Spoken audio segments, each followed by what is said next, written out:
Hey, welcome back to the Franchise Edge podcast brought to you by Scorpion. I'm your host, Jamie Adams. And this week, I'm talking with my good friend, Nancy Bigley. Nancy is at Unleashed Brand. She is the brand president of two of their brands, Snapology and The Little Gym. She's been in franchising for over 30 years. She started her career at American Leak Detection. She went on to work at the Dwyer Group, now, of course, Neighborly, Dunkin' Brands. She started her own company, her own franchise called Bottle and Bottega, which she eventually sold to Painting with the Twist. And she went on to work as COO at Painting with the Twist for a period of time. Been at Unleashed Brands for a few years now. Nancy and I are really, really great friends. I would say that she is one of a handful of people during the pandemic years that I locked arms with, spent a lot of time on Zooms, talking about things we were doing to kind of make it through. She's a wealth of knowledge, lots of operational experience. She's highly, highly involved in the IFA. You're going to love this conversation. And I can't thank Nancy enough for taking an hour spending that time with me at IFA this year. So without further ado, enjoy this episode with Nancy Bigley from Unleashed Brands.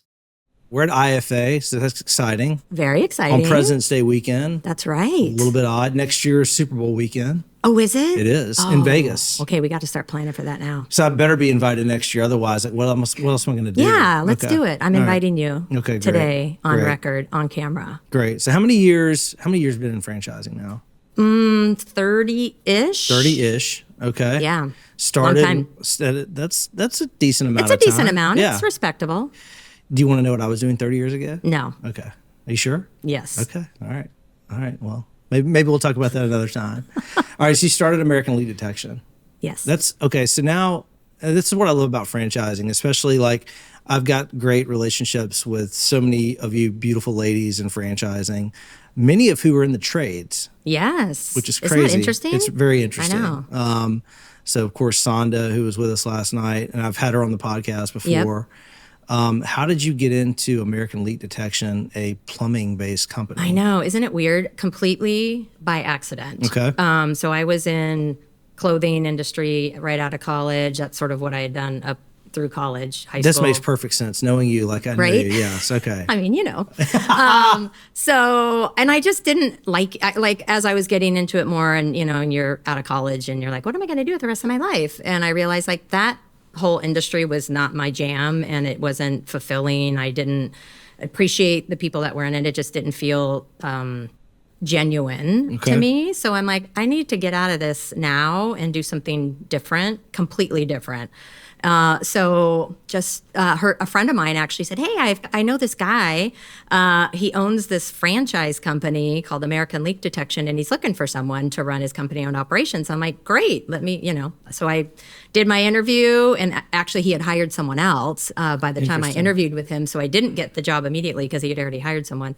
And then he called me back, I don't know, 6 months later, 3 months later, 4 months later, and that person had left. And he's like, hey, I really liked you. She's not here anymore. I want to hire you. So I'm like, okay. Didn't know anything. And back then, you had to look things up like by paper. So I couldn't Google and like, what's franchising? Right. So yeah, it was just very organic. And I started off in running their company-owned operations, their company-owned unit, and had really good success there and started going, hey, what are you guys doing? What's this franchise thing? Like, do you need help over there? And I'm always been hey, if you need any help, let me help you. Hey, I can help you with that project. That's just how I've been my whole career. I love to learn. I love to try things I've never done before. And then I just fell in love with it. And the wins I was getting at the company-owned unit, I started sharing those wins with franchisees. They started going, hey, we heard you did this and it really worked great. Do you mind sharing it with me? And then I just started and it organically just moved me over there. And I was there 12 years, moved my way up through the company to vice president. So I really worked in every role that we had and helped build infrastructure and really the whole processes, because we were 45 units when I started. When I left, we were 165. So we had our own warehouse. Wow. I ended up running that. It was just a lot of different cool things, which really helped me as I started mine. Of those 45 units when you started, were they all company owned or all? No, all we only had one company owned, and then the rest were franchised. Okay, so you ran operations for, I would assume, the president or the CEO's store. Yeah.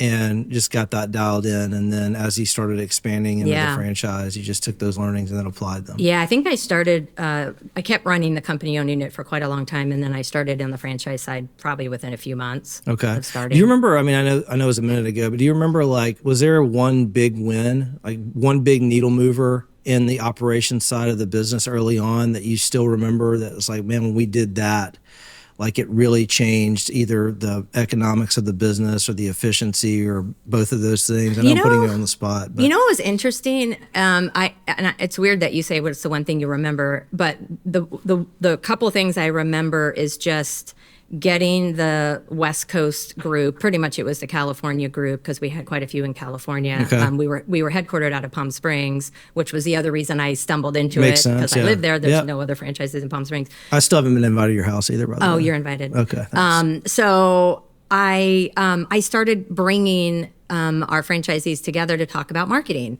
and like sharing best practices. And then we started doing co-op marketing, like, hey, okay, let's all do this together and pitch in. So I started organizing co-op marketing, which was not part of what we did at the time. It wasn't in our agreement, but it was more to me just logical. Yeah. Like, okay, we all want to grow our business. Let's decide on what are the top 3 things we think are going to move the needle, and let's pool our money and do it together.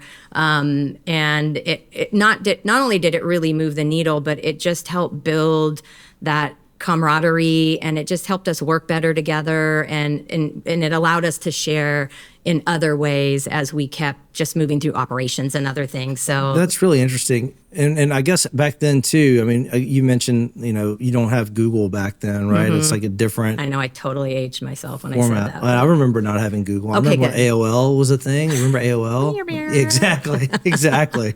I spent a lot of time, I'm not going to talk about that. I spent a lot of time in chat rooms when I was a kid. I thought bet you did. I was looking for love. I know. In all the wrong places. Well, clearly. Okay, but going back to the co-op piece. So what types of investments were those, like Yellow Page co-ops? Yeah. Okay. Well, Yellow Page we couldn't really co-op, but it was more like direct mail. Okay, yeah. We didn't have digital at the time, so it was more direct mail. It was also like shows, so we would do a lot of like home shows. And so sometimes we could, even if sometimes it crossed markets and we could go to like one in LA that would cover a couple of different markets. Yeah. So we could share registration fees, but other times it was like the booth, because those are expensive, as you know. Mm-hmm. And so we would decide on what we wanted to have as a booth. We would go in on the cost, and then we would just move it around from franchisee to franchisee. So it was just very efficient way to work and help, again, just build great relationships with that region. Yeah. And again, just thinking about the operation side, and I do want to come back to marketing because, this is really what, sales and marketing, but I just want to get as much value out of your operational background because I know that that's where you spend so much time. But were there other things, again, as you were scaling the brand and as you were bringing in new franchises, were there like a handful of like really buttoned up process things or operationally oriented things that you feel like, again, really made the mark and helped kind of the business get started off really well and humming quickly? Yeah, I think definitely I remember creating the work order, right? Yeah. So it's as customers would call in for plumbing problems, we were writing it on just pieces of paper, which is silly. I'm very much about, if we're doing something more than once, we need a process for it. And so I was doing that work myself. So I would, what am I commonly asking? What things are we forgetting to ask? That was a big one too, right? Going back to marketing, which I keep telling you I'm not an expert in. But you keep bringing us there. I keep bringing it up. I'm going to go there in a minute. I know. Just keep testing me. Keep testing me. But I always would, we'd forget to ask. And certainly as I started hiring a team, it's like we'd forget to ask that question, like, where did you hear of us? And that was super valuable, obviously, for us to keep scaling.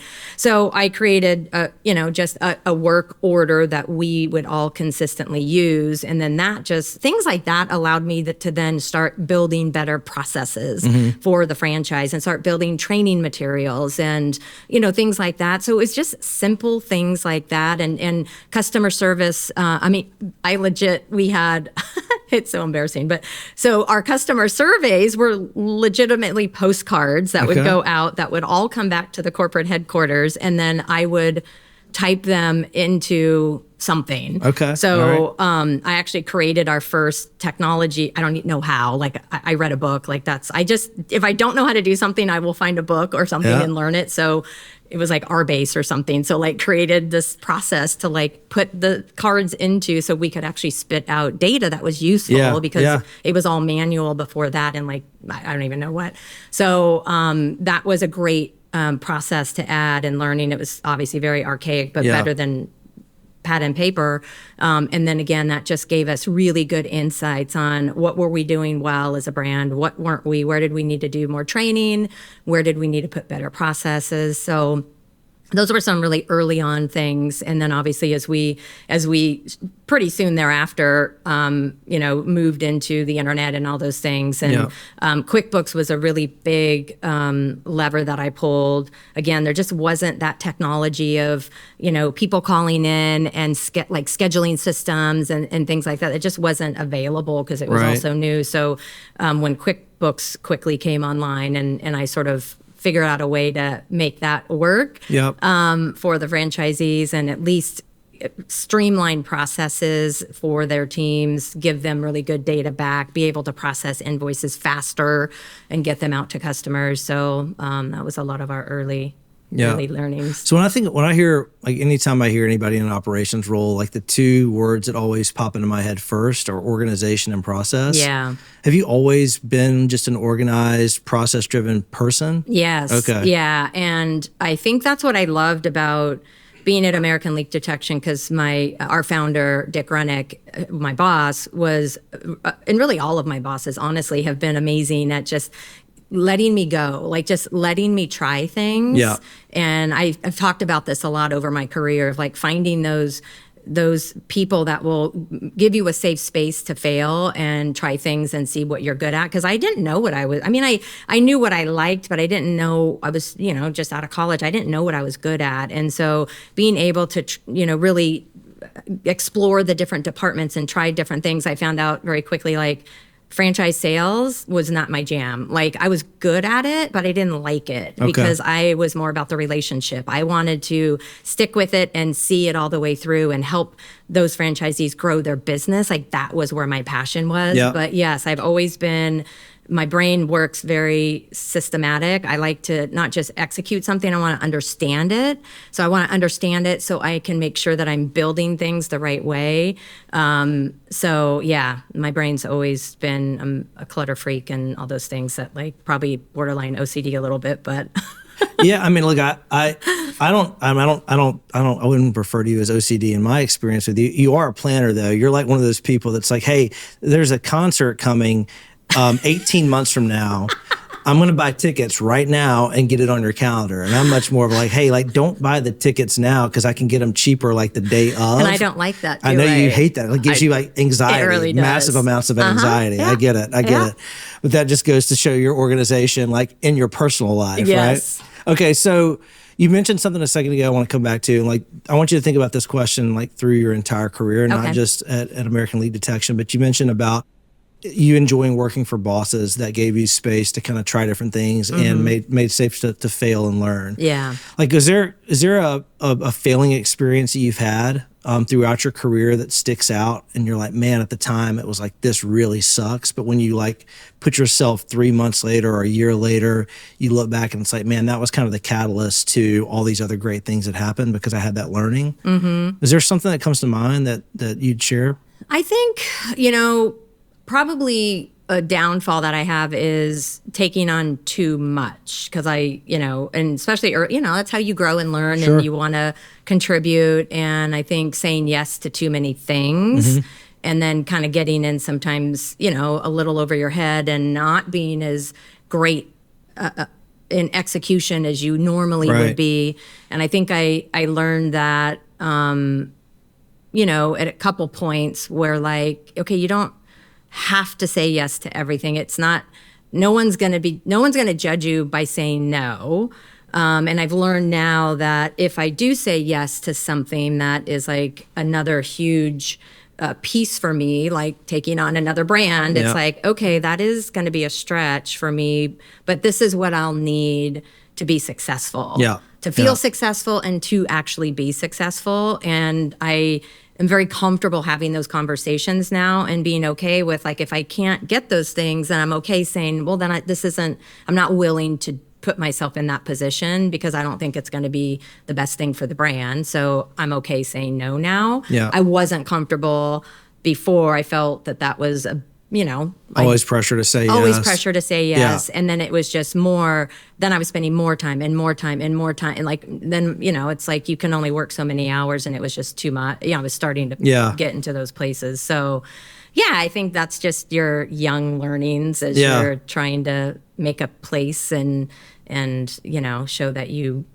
can do things and can be reliable. So, but it's a track I think we can also, follow. I mean, like, most successful people are successful because of, it's like a curse, right? You say yes a lot. And for all the reasons that you mentioned, right? You want to try new things. You want to push the envelope. Yeah. You want to, there's probably a little bit of, I want to be the hero a little bit and some of that. But I do think, like, the older you get and the more experience you have, like, you learn, okay, what are the things that I can say yes to, and what are the trade-offs I'm going to have to make in order to actually do these handful of things really well. Right. Okay, so we're going to get back into the career piece. So you go from American Leak Detection to Dwyer Group, which is where I first met you a really long time ago. Yeah.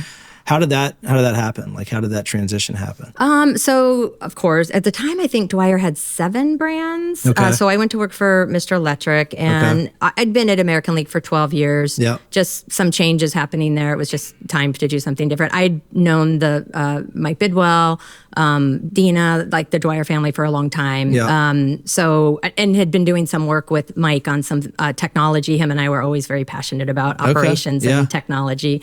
And so I, had a conversation with him, and he's like, hey, why don't you come here? And so I interviewed there and went to work at Mr. Electric just for a short time. I was only there a year before I was recruited by Duncan. And again, I what I liked about Dwyer Group, obviously they're, to me, the epitome of process. So I always appreciated that and culture, and I was really loved that. But I really wanted to, I was excited about multi-brand opportunities. And like, how does that work? And how does one franchisee have multiple brands? And so it was, again, just, I had kind of reached, I think, the end of my learning. And I was needing and really wanting to learn more. So that was sort of my attraction there.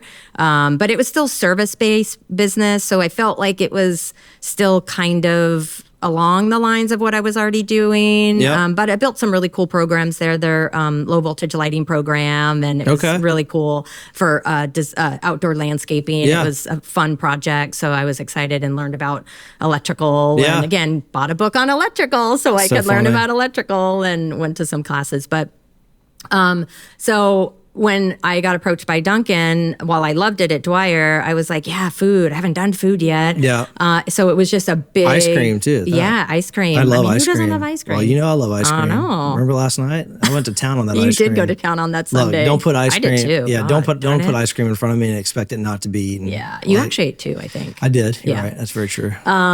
So I'm not ashamed of it either. I know you shouldn't be. Yeah, I feel good about it. You should. Yeah. You should. I'm going to work it off later today. Trust me, I am. I'm going to go for a run. It's going to be great. Good. Yeah. Happy for you. So you go to Baskin. Yeah, so I go to Baskin. Before we go, because I want to stay on the ice cream kick for a second, what's your favorite Baskin flavor? Oh, man. What was my favorite?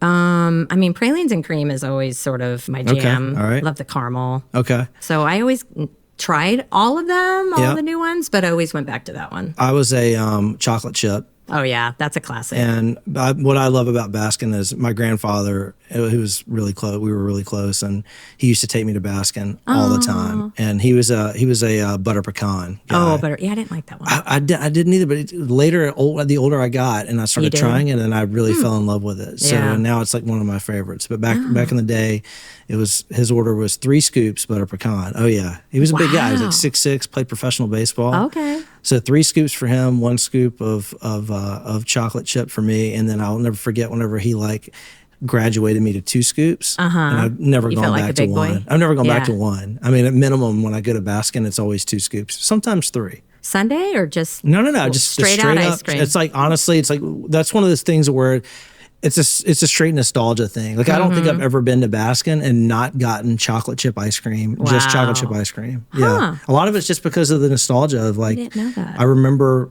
Yeah. very vividly, like tens of times going to Baskin with my grandfather. Yeah. That's cool. Anyway, I digress. You do. Good personal story though. It is. Okay. But you want to get into something else besides services and trades. I was Food ready to sounded change. interesting. Yep. Okay. And what was that experience like? It was awesome. It was a very large organization, obviously. I can't even remember how many units Baskin had at the time, thousands. So yeah, it was great. It was, it was challenging, of course, which I like. I don't want it to be easy. Always want it to be difficult. Yep. Not difficult, just challenging. Yep. But no, it was great. I had started off, I think I had the Northern California region.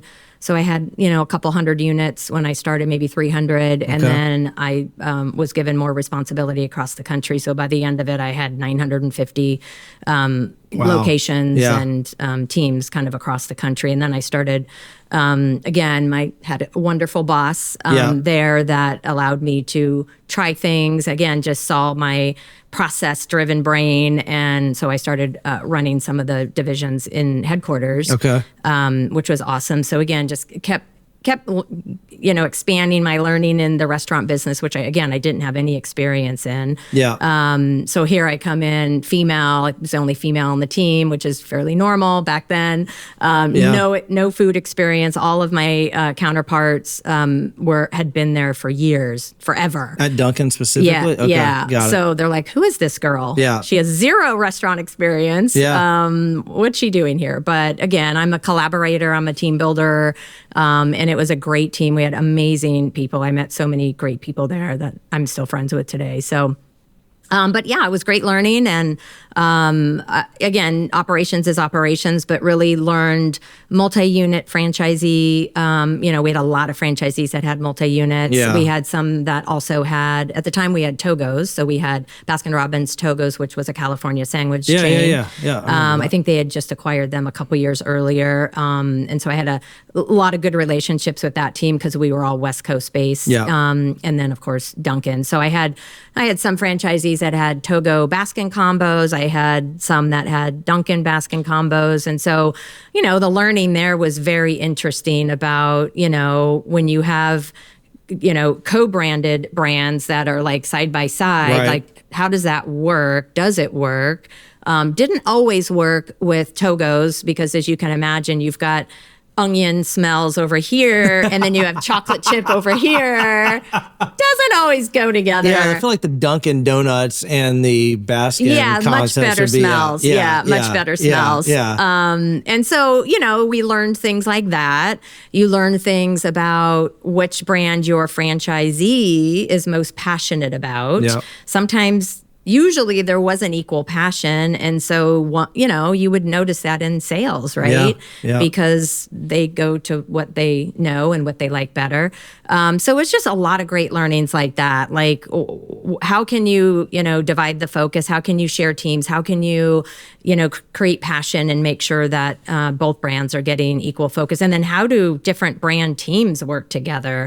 Because when you've got co-branded locations, who's in charge? That makes sense. And it's like, which brand is the dominant brand? Which brand is going to make the most the decisions? And so again, you had to be a good collaborator. Right. Otherwise, you were fighting internally. Like, no, that's my decision. No, that's my decision. And the franchisees are like, you guys figure it out and let me know when you get there. So that was, again, nothing that I started to just get into that a little bit when I was at Dwyer, but not as deeply. And so I really got into a lot of that going over to Dunkin'. Were there big differences in how a brand like Dunkin' thought about marketing relative to Dwyer? And, because again, I think one of the challenges like that, that service-based businesses have, right? Because that's primarily our customer base who work with a lot of service-based businesses. I refer to them as businesses because like you don't really think about them until like you have kind of that Need. oh shit moment, like, oh Yeah. God, like my plumbing burst, or Right. I had a car accident, I need an attorney. Yep. My tooth hurts, I need to go see the dentist. Mm-hmm. It's like marketing a business like that is quite different than marketing like a food and beverage concept. Yeah. But were there anything specifically that you recall in that, like the differences between like how those, your American Lead Detection and Dwyer thought about marketing versus, how Duncan was thinking about marketing at the time? Yeah, I mean, I think kind of the points you made are the ones, right, where the service-based businesses, yeah, like you just had to be where people would look for you when they needed you. Yeah. Because, with electrical, it was a little less urgent. It was sometimes people just wanted to like redo all their lighting. Sure. So we had a little bit of, sort of, you don't really need us, but it's sort of an upgrade type situation. So we could be a little different in that way. But with Baskin and Dunkin', all of our brands, like, we had to be visible and we had to like try to pull people in. Important. Storefront, your POP, like what's on your windows, what are you advertising? We had a lot more, quarterly and monthly driven promos. So like the Sunday of the month and then you're pushing all on that. And if you got that wrong, right. it had an impact on sales. Yeah. And I think the balance certainly that I had never dealt with before, that it really carried forward with me in other brands, is the discounting, right? So, very promo driven brands, you have to be careful, because if you're too promo driven and then your customers sit back and wait until that promo happens, and then they're not going to buy from you until you have it.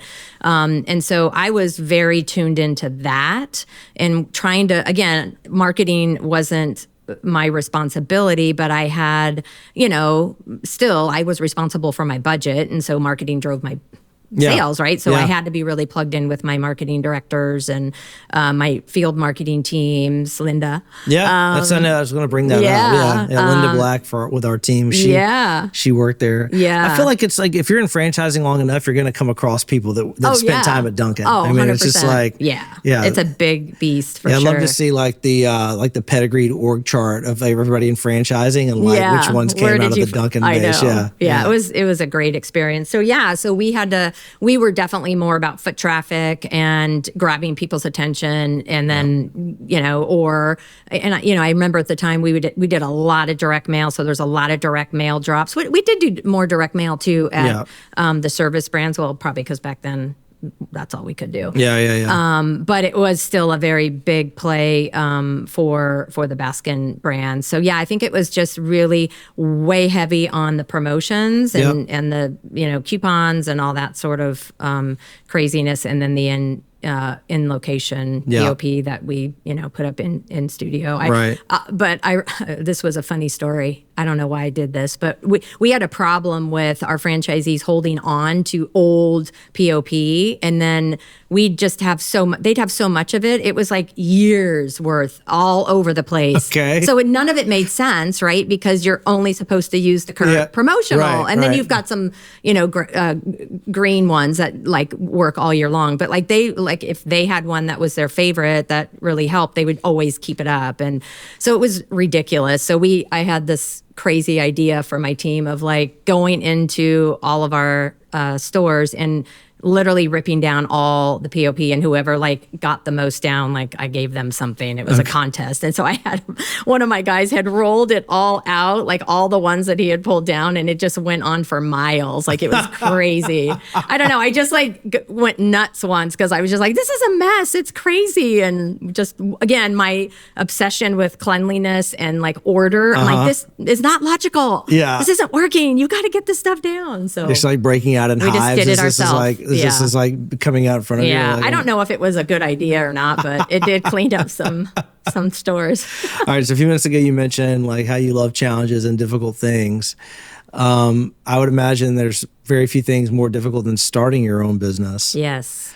So you started a brand called Bottle and Bottega. Mm-hmm. How did that come about? Like, how did you go from being an operator and working in operations your entire career to I'm going to go the entrepreneurial route and I'm going to start a brand? Yeah, it was, again, a very organic occurrence. And so I've done mentor been a mentor for most of not all my franchise career, but a lot of it. So IFA started Franship. John Rocci started that. I can't even remember. It was a long time ago. So I was one of the first mentors with him and with the group. And I've been one ever since. So I love to do it. And it just brings me joy. And I actually met with one of my mentees this morning. It was lovely. And so anyway, I had a mutual friend of mine and my soon-to-be business partner, she and he had reconnected. She was catching him up on what she was doing. So she had started our business, different name, but just mobile. And so she was getting interest in franchising. So she said, hey, like, do you know anybody that knows anything about franchising? And he said, yeah, as a matter of fact, I do. And so he said, hey, would you mind talking? I'm like, yeah, not at all. And she's in Chicago. And so we connected over the phone. And I just kept working with her as I usually do. But I just found myself like putting business plans together, putting pro formas together, and really kind of crunching numbers and really kind of doing way more than I would normally do with a mentee. And after about, 3 months, and she's like, well, I think I should franchise this, but I really don't have the experience that you do. Like, would you be interested in doing this with me? And I'm like, I might. And I was already starting kind of to think the same thing, like, hey, I wonder if she'd be interested in me doing this with her. Yeah. So again, I think it was just, I feel like so many of us have that itch to sort of start our own business and see if we can bring all the learnings that we've obtained over all the years, and like, can we be successful with our own business? And I'd always wanted to do that. And I'd sort of looked before, like, well, maybe I'll be a franchisee, and I'd looked at businesses, but nothing really, I wasn't passionate about anything. Nothing really stuck with me. And so one thing led to another. About wine. I know. Yeah. That was, and I love art. I'm horrible at it. Like, I'm not an artist at all. Yeah. But I know from franchising, like, I'm not going to be instructing. My business partner was an artist, so I had that comfort there. But I'm like, I'll bring the wine experience and you can bring the art. So we did it and launched it. And what was the original name? It wasn't Bottles and Brushes. Bottles and Brushes. Okay. Yeah. So I'm like, well, we won't be able to get trademarks on that. It's too generic. Okay. And I think there was another company out there that had the same name as well. So we're going to have to change that. So how did you go through a process? Because this is a marketing thing. So did you go through a process to get to Bottle and Bottega, or did you did. Yeah. Her and I, we wanted to try to keep the B in the B and keep as much of it as we could. Yeah. So we just started coming up with different names, and we probably had 50 different versions of it, and written out, or the sign, and just all sorts of different things in the order.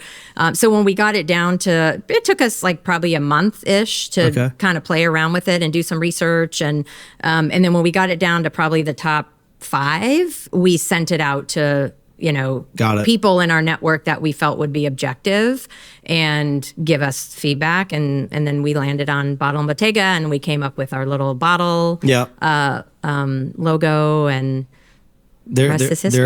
There it was. So you sent it out. How did you land, or what was their Bottle and Bottega? Like, what was the number 2? Do you remember?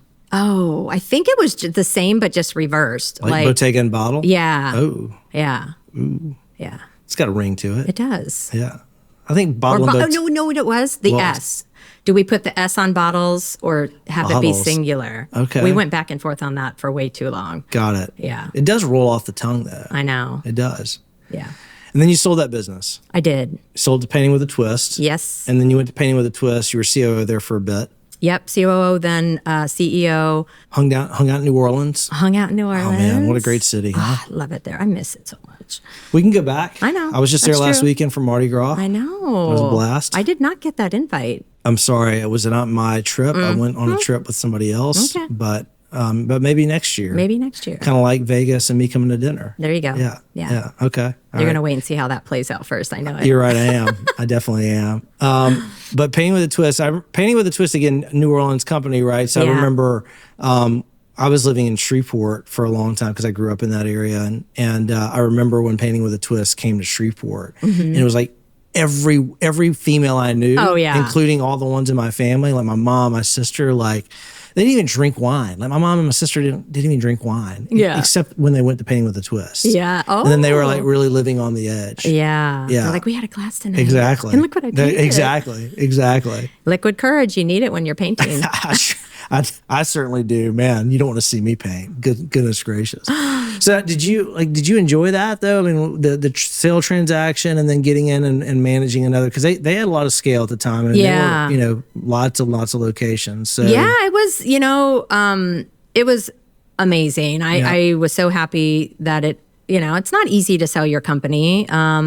It's hard to make that decision. And I share this when I do training with my franchisees, like that, the call that I had with my franchisees telling them, not only was I selling my company, but I was selling it to our largest competitor, was the most difficult call I've ever had to do. Yeah. Because it's your baby and it's very personal, and they bought into my business instead of Painting with a Twist for a reason. Yeah. Now, luckily, and I also share this example, never talk bad about your competitors, and I never have. And so I always had great relationships with them, with Painting with the Twist, with Kathy and Renee. So it helped in the transition because I never talked badly about them to my franchisees. Yeah. So it wasn't like, oh, we're going to this company that I've been saying awful things to. But it was important for me to go with them if possible. And so, you never know if the people that are buying you want you to come with it. Sure. So we had a lot of conversations about that. Joe Lewis was the CEO at the time and my boss. And we talked very openly about, well, how is this going to feel for you? Like, you're running your own business, you're selling it now. You're not going to be the CEO. You're going to be the COO. Yeah. Like how, and we had just very honest conversations, which I prefer. And that's how I started my partnership with my business partner, was like, let's talk about all the ugly things that can happen and let's just get it out of the way and make decisions before it happens. If they do, we've at least already had the conversations and we've agreed to how we're going to move through it. That's great advice. So I did the same with Joe, and we just really openly talked about it. And at the end of it, I felt really good about how he felt, how Kathy and Renee felt about me coming on board, and how I felt about it coming on board.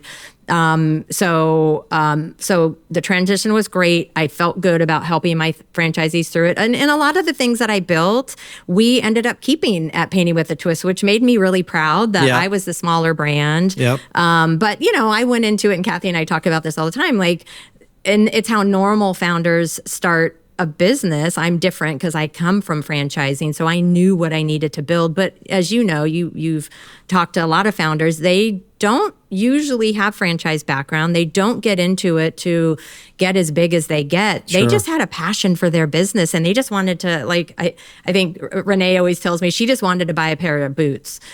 She just wanted to make enough money to buy a pair of boots. And Kathy, I think, wanted to go on a trip or something. Crazy. So they didn't have the big aspirations. So she's like, we were just doing the best we could. So I think, I had a little more pre-thought in some of the things I built because I had the experience. So it was cool to be able to bring that forward. And then we ended up buying during COVID, Color Me Mine. Yeah. I remember that. So that was great. And then we formed Twist Brands. So, just some great opportunities there with learning more about distribution. So my experience running the warehouse at American Leak Detection came forward in a big way. Now we had 2 huge warehouse distribution companies and way bigger scale, obviously, than what I had done back then. But just a lot of things really kind of coming together. But just a really fun brand and really fun people. And they were very wonderful at sort of accepting me and my team and my franchisees and being very respectful about what we had built. But also, look, some stuff we got rid of, and I get that. And I knew that was going to happen. So it wasn't, I wasn't personally attached because I had expected everything to be changed. Right. I remember us talking a lot around at that time just about some of the stuff they were keeping, some of the stuff that they were not going to keep, but just how great you were feeling about the dialogue and the conversation and how open it was. So I think, the other thing about that brand is I mean, I hate talking about the COVID year because it was just such a, but I do want to talk about it because talk about a brand whose kind of the way they did business was really disruptive. Yeah. So how did you handle that? Yeah, it was rough for everyone. I do remember saying to my team that day, like, this is where our leadership comes in. This is where the rubber meets the road, and we have to step up our game and really show how great we are. And we did. And so we had to flip to virtual. So we immediately worked with our distributors and created painting kits, so canvases with paints and whatever we could. It wasn't pretty. And I think what I learned so many great things. I hate always saying that because it feels like, well, why would you say it was a great time? It wasn't a great time, but I learned a lot of really great lessons. Right. But we learned we could be super scrappy, and we learned that as long as we told people things were going to be messy, whether it be customers or franchisees, they were so okay with it, right? And so it's like, look, we're putting these kits together. Things aren't all going to be the same from kit to kit because we are literally piecing things together from different sources. So we'll do the best we can. And then just, really just shifted everyone on our team to different roles. Like where did we need people to plug in? And our instructors became, instructors on camera, and we recorded it, and then we had to find ways to upload it and share it. And it evolved over time. Like it was very messy at the beginning. But again, we said it's going to be messy. Just hang in there with us, do the best you can. Right. We'll keep improving the process as we go, and we did, and built just some amazing things really quickly. I always say, like, what we built in like a 30 to 45 day window would have taken us 2 years. It's fascinating, huh? It was insane. And so, as we came out of it, I'm like, let's try to remember the lessons that we learned, which is things don't have to be perfect when to launch. Don't make them messy, but like sometimes I feel like we wait too long with a great idea. Yeah, just get started. And then you lose the edge, right? Just get started. Just get started. Like get it to as good as you can and get started, and be okay. Give good feedback.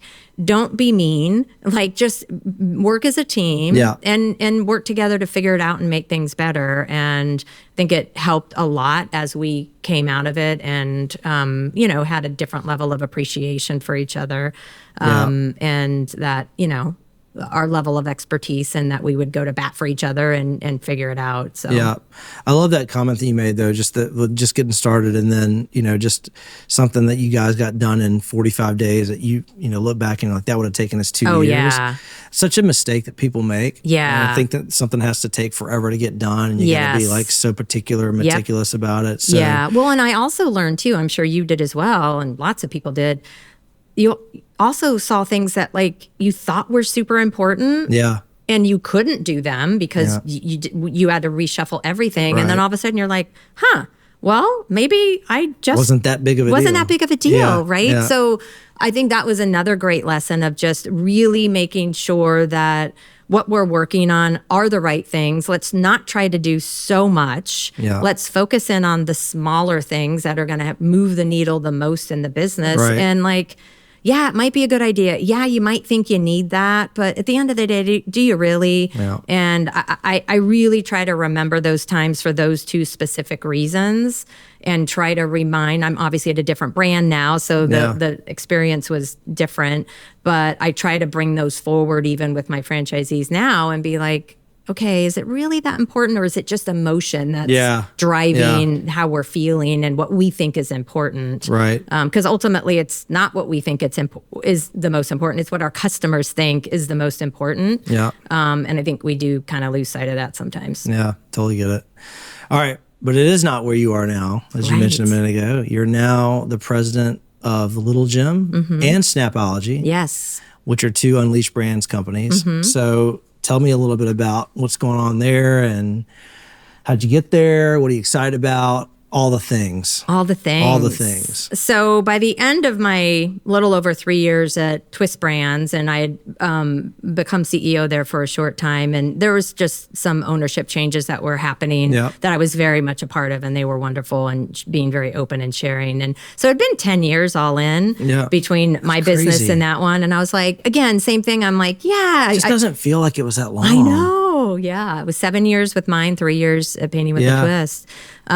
So I just, again, and having gone through COVID, I think that I did so much, really, I think, good work during that time, and really helped in a big way. And I don't know, I just felt like maybe my work here is done. And so when the Unleashed opportunity came up, and Josh Wall, I have a couple friends that work at Unleashed, and Josh and I actually had collaborated about a year earlier. So I'm very much about the collaboration in my and Josh is network. he's so involved in IFA. He's great about stuff like that too. So they were just forming Unleashed Brands at the time. They hadn't acquired any other brands. We had already formed Twist Brands and were starting down that path of shared services and all of that. So when I knew that's the path Josh was starting to head down, I'm like, hey, can we do a call? I'd love to pick your brain and see what you guys are thinking. I'm happy to share what we're doing. Like maybe there's some common synergies that we can learn from each other. And it was just one of those normal conversations. So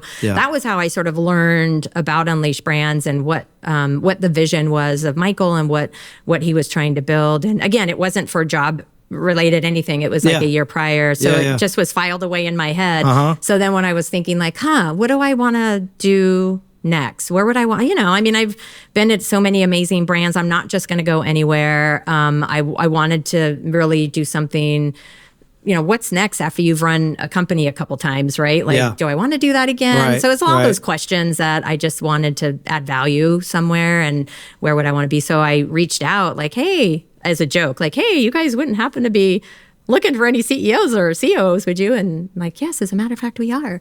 So it was just very sort of coincidental, but the only reason Josh popped into my head, and my friend James Franks works there as well, is because I respect both of them, and I know that they wouldn't be somewhere if there wasn't good things happening. And that was sort of my logic. So it was just a very organic conversation. And then I met with Michael at the time. They had just acquired the Little Gym. Yeah.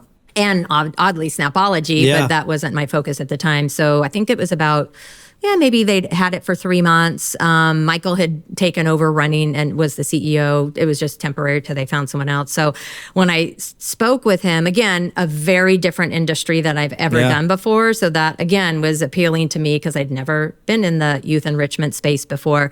But I just felt like, wow, man, like helping children build a strong foundation, because for us at the Little Gym, it's not just about the gymnastics, right? That is the core.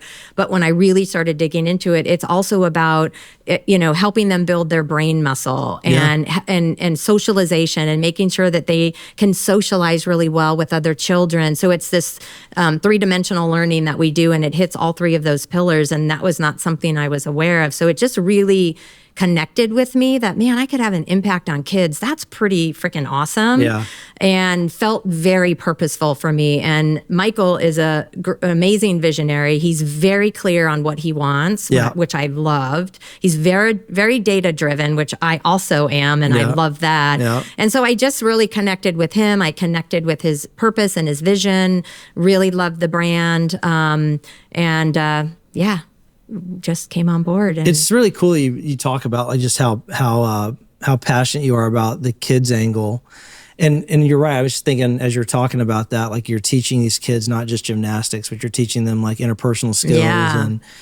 And I grew up in a really small town in Louisiana, like 1,500 people. There was no like organized anything like that, right? Like our version of that was like little league baseball and bitty ball basketball, right? But but like those practices when you're like 5, 6, 7 years old, like I still remember elements of those things, and just you look back and man, like it teaches you, or at least it taught me, like how do you get along with other kids, and how to deal with envy and jealousy because somebody scores a bucket and you didn't get to score a bucket. Like, I mean, there's things that like you don't really think about at that time, but if you look back. Oh yeah, it's huge. And just, not all kids look like me, right? I've been in gyms the last 2 days, visiting franchisees and just watching and observing. It's what I love to do the most. I just want to see what's going on. I want to see the interactions. I want to hear the conversations, and and I watch how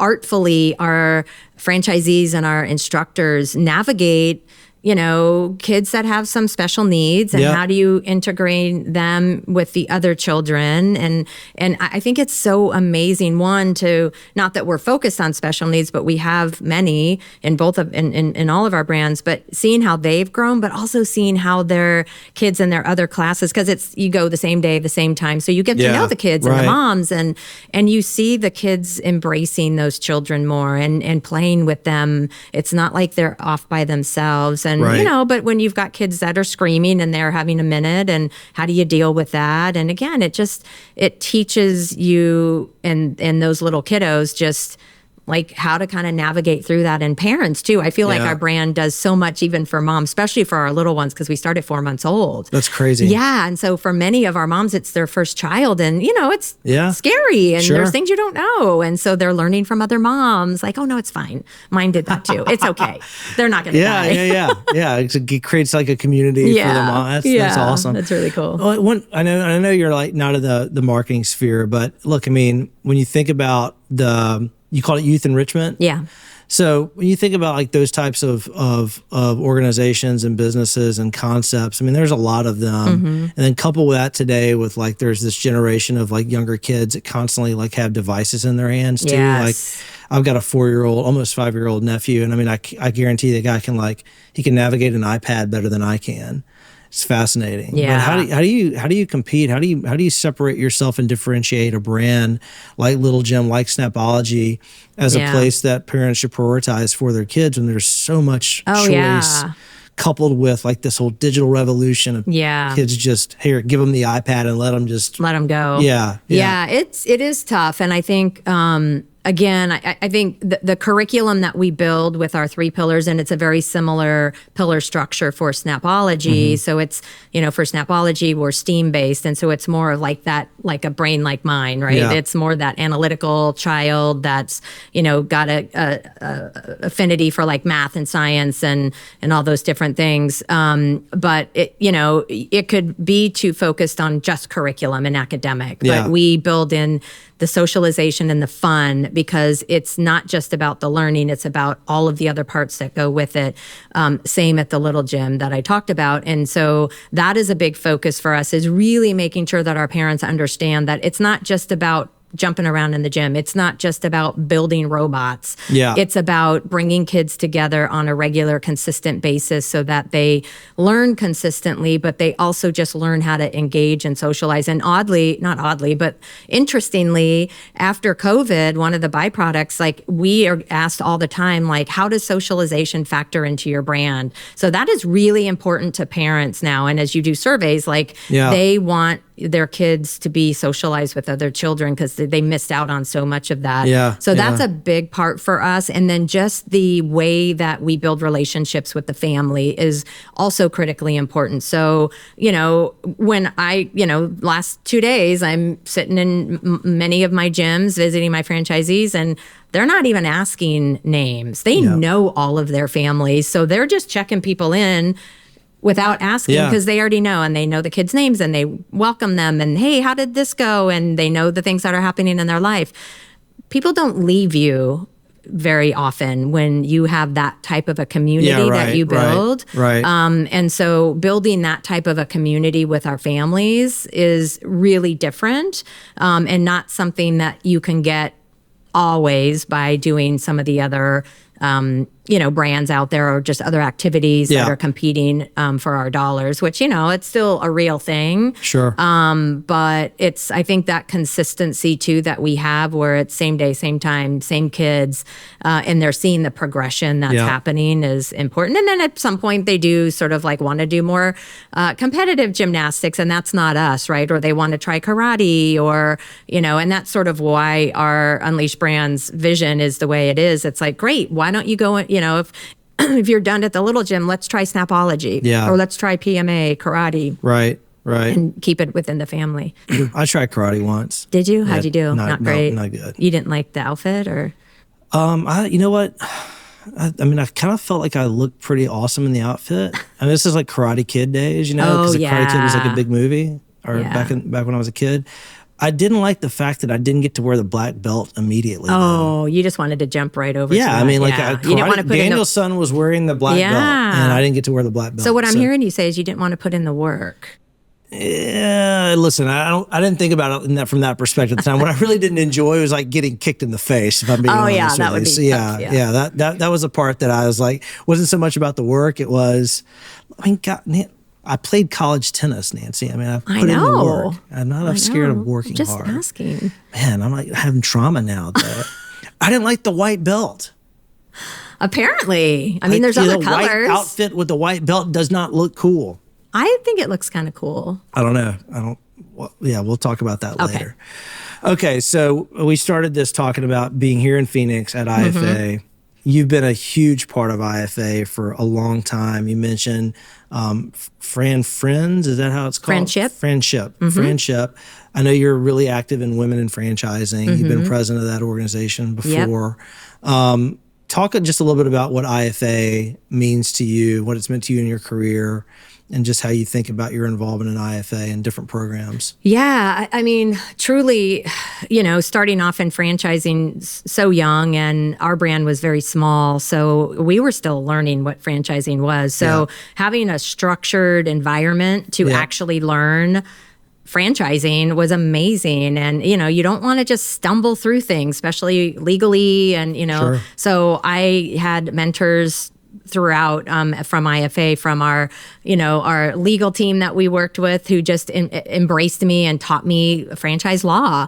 And I asked questions all the time about what about this and what about that, and how would you deal with this and why would you do that? And I did that in every discipline in franchising. I'd meet people that were really good in their discipline and like, hey, would you mind doing a call with me? And I just have some questions. And I hear this even today, that IFA and the members here are so welcoming, and they truly are. And that's why I think I'm so passionate about friendship, because we didn't have a mentor program back then, but I felt I had so many unofficial mentors that gave me so much of their time. And so I feel like I need to do that. Not need to, I want to. I'm very passionate about it because people were so wonderful to me. Yeah. But I don't think I ever had anyone who were like, yeah, no, I don't really have time for you. Yeah. And I was, completely just didn't know what I was doing back then. So it started off in that way. And again, women were not in executive roles very often way back then when I started. And so I also really appreciated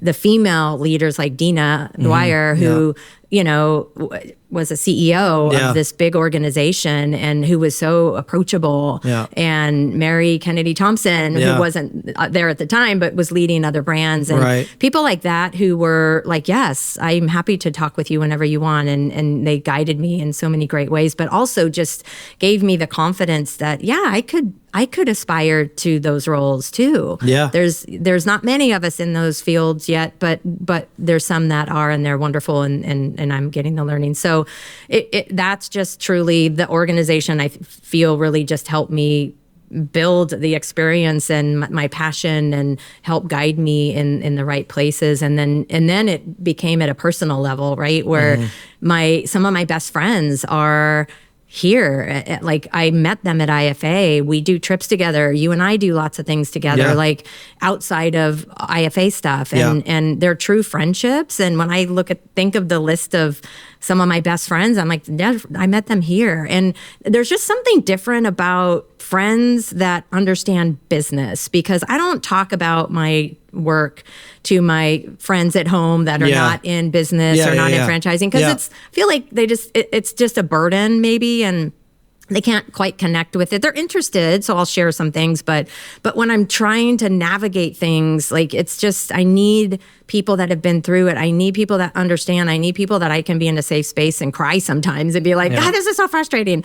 And when you go through those experiences and conversations, you can't help but create lasting friendships. Yeah. And that has been the most special byproduct, I think, of this organization for me. And I hear it from so many other people. So I know it's very common. Yeah, I mean, I agree. Even I've never been on the franchise side of franchising, I've never been a franchisor or franchisee of anything, but I would even say like all the things you described about IFA is also true for the suppliers. I mean, always great relationships with all the people that you mentioned. I mean, Dina and Mary are two of my favorite people in all of business. Yeah. I mean, they're just brilliant and they're just joys to be around. Of course, you and Sonda and Susan and Paul but even like guys like Brad Fishman, like who's been, in the vendor side of franchising forever. I mean, I remember a few years ago, that's longer than that now, I'm going to age myself, like, 15 years ago, when I really wanted to get more involved on the vendor side of franchising and like trying to network and navigate, being a newer business and a newer person in that. And Brad was like, come here, I've got you. Yeah. And he's been that way ever since. Yeah. So I think IFA like really does foster those types of relationships, which are really awesome. So, yeah, and you're right. The vendor relationships, because you guys were with me with my brand, and Dash and your team. Dash is coming. Dash will be here later today. He'll be here. Yeah. We were laughing. This is a sidebar conversation, but like we have such a fantastic team. Yeah. I mean, like our events team, it's really two ladies. And I'm not going to say their names because I don't want them to get poached. No, that's not true. I will. Allie and Bree, they like they take care of everything. Like, they take care of our party. They take care of our booth. They take care of like organizing this crew, what we're doing here.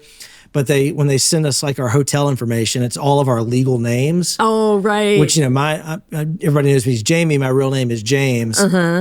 So whenever she sent out the whole list of all of us coming, and I was like, James Adams will be there, and then Dash's real name is Charles. Oh, I didn't know that. So he's like, Charles will also be, like, he's like, who is Samuel Crawford? Because Patrick Crawford, his name is Samuel. That's funny. So you had all these like people, it's like, who are these people? Who are you? Yeah, exactly. Because that's not what we call each other. That's funny. Yeah, so anyway, sidebar. But yeah, I know Dash worked with you closely at Bottle and Bottega. And like, that's how I learned about SEO, right? And so my vendors that I worked with, in particular at my brand, but also probably at every brand, have always been great mentors to me too, because again, it's things I don't know or things that have changed. I'm like, can you spend some time educating me and help me really understand what this means? PR, legal, SEO, digital.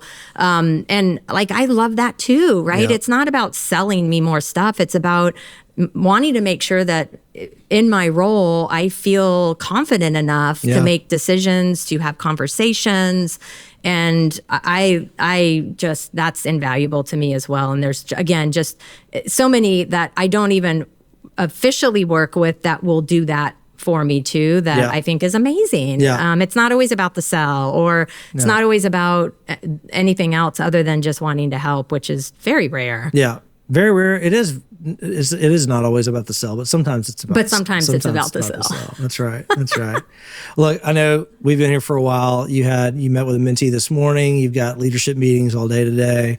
Thanks for taking the time. You're welcome. If you wouldn't have, I would have like harassed you anyway. I know. That's why I said But yes. I do really appreciate it. Yeah, you're welcome. And tonight we have the Scorpion Party. I know. I got my disco outfit already. Discoing in the desert. I'm not really an outfit guy. Like I know. I'm not a You just thing guy, kind of come in but here. I'm kind of doing it. I'm kind You of should. a little bit Makes tonight. it fun. I'm gonna hug the line. Are you wearing leather pants, or what are you doing? That's a good idea.